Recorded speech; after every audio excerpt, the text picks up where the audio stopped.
Howard Bloom, The Genius of the Beast, A Radical Revision of Capitalism.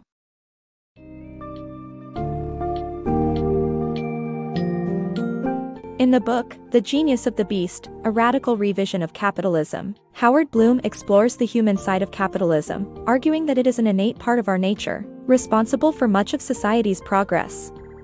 He posits that the Western values of individualism, capitalism, free speech, and democracy go hand in hand in driving a society's growth and well-being. Using examples from various historical events, Bloom illustrates the power of human emotions and desires that fuel capitalism's engine and delves into how repurposing and cycles of boom and bust shape our lives at the micro and macro levels.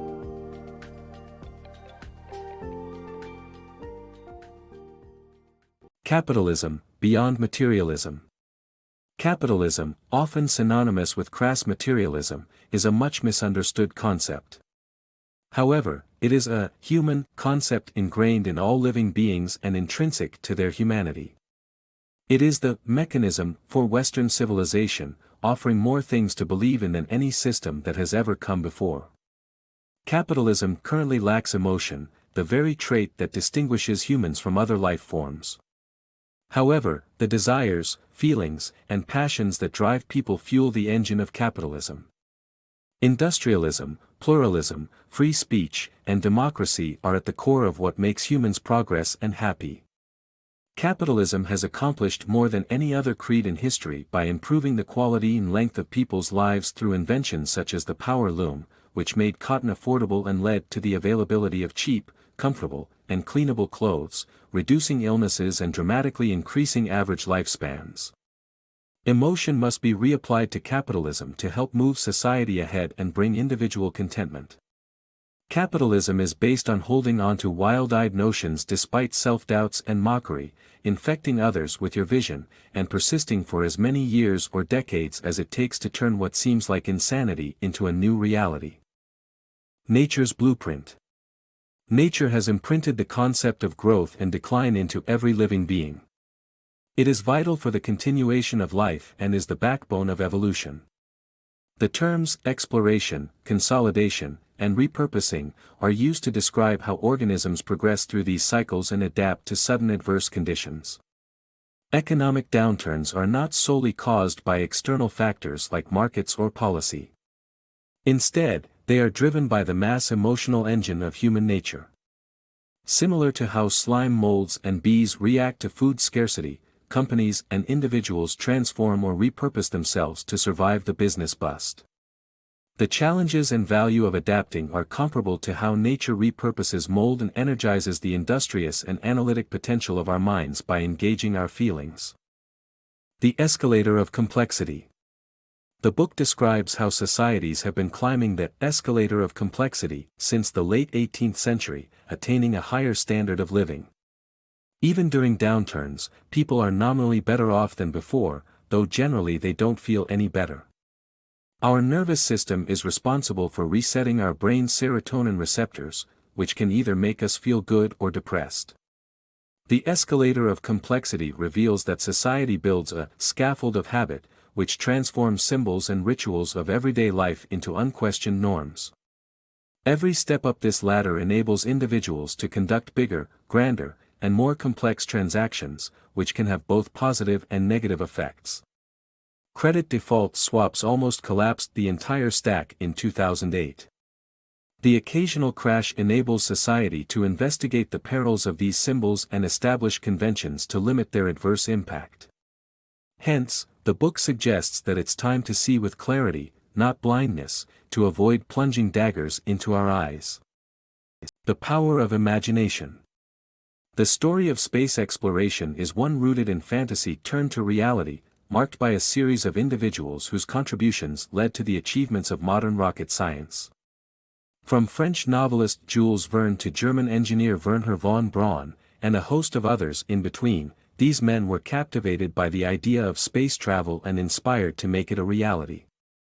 Von Braun's work on the V-2 rocket caught the attention of the United States, and he would later partner with artist and architect Chesley Bones Tell to create works of art depicting space in vivid detail. These images would inspire Walt Disney to explore space through his various media, and eventually the United States government took notice as well. President John F. Kennedy acknowledged the power of imagination and made space exploration a priority for his administration.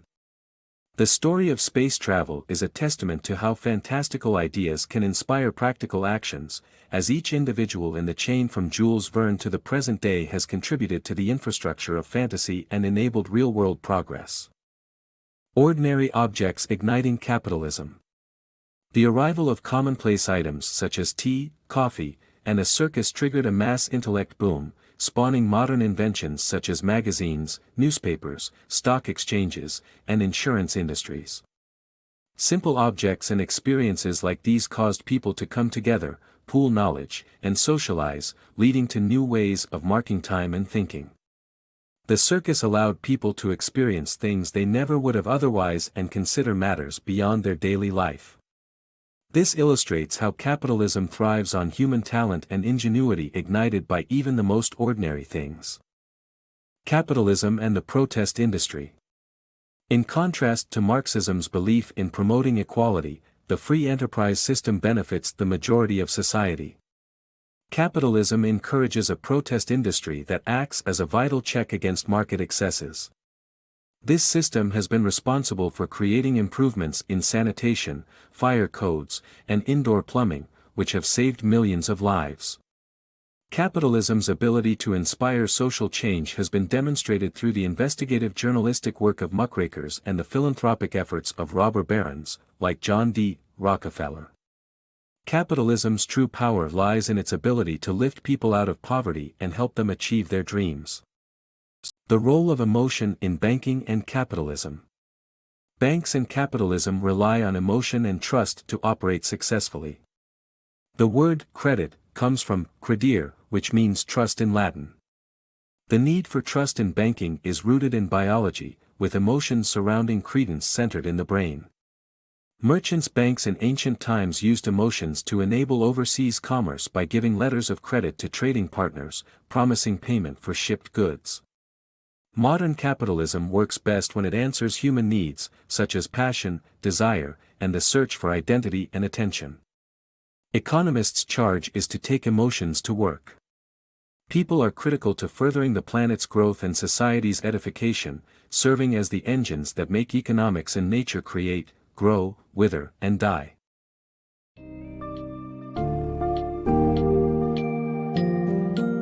To recap, Bloom's book highlights the dynamic complexity of capitalism, shedding light on how it is tied to human nature and emotions.